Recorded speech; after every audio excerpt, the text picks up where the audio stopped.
Alrighty, folks. And I said I was going to cut it a little bit short, but yeah, I kind of like having these conversations. Somebody might listen to it, nobody might not. But I will say, sometimes when I'm riding my bike, I get upset because I feel like I should be riding a bike. But then I ask myself, well, then how should you get to work? Ran into a lot of people in my past that, I'd always ask them, why don't you get a job? And they would say, well, I just don't have a car. So when I get frustrated or I get down, because I am riding a bike, I try to reflect on that, of how I would ask that. And people would say that to me. And this is at an earlier time in my life when I had a way better job than I do now. Not that I don't have a fulfilling job, but what I mean is financially I paid quite a bit more.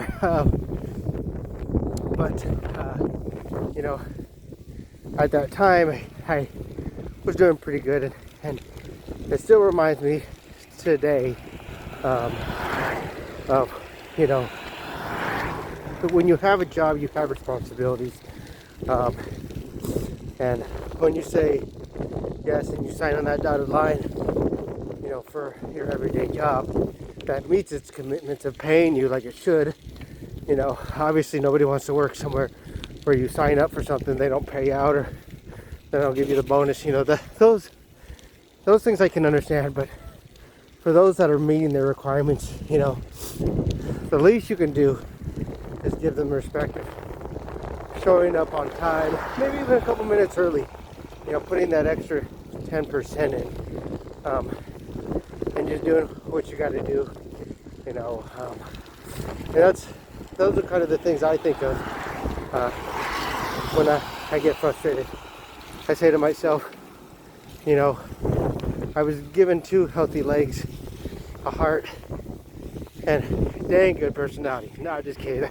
I'm not fooling myself, but that's what I'm saying. I know there's a lot of people out there who have illnesses, and some who don't have the best legs, and I think to myself, they would probably give 10 seconds to have the ability to get on a bike or jump around or run around, and that reminds me, never take for granted the blessings that you were given from day one, because they may not be your blessings all the time.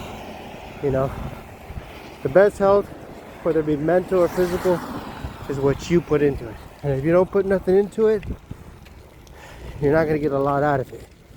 A nutritionist, when I went and got my bachelor's degree, because yes, unfortunately I do have a criminal justice bachelor's degree, and right now I'm getting my master's in mental health so that I can step up in the world and make more than minimum wage. A professor used to tell me, he said, what you put into your body is what you're going to be paying out later in life. So remember what you put in today, whether it's mental health fitness or physical fitness, because both are just as important. And on the mental health note, if you've got somebody that who's having a hard time, reach out to them. Tell them they're important. Tell them hi. Tell them you're there for them. It's a simple phone call, a simple word that could help somebody from doing something that's not so great. And you don't want to be that person that, when you're reading that they're gone, and saying to yourself, man, I should have made that call. I should have said hello more often. But just think about that. But we work. That's the 3-way. I take the left right there. We're about at work. Gonna go do some physical fitness and have some fun. So until next time, we'll see y'all down the road.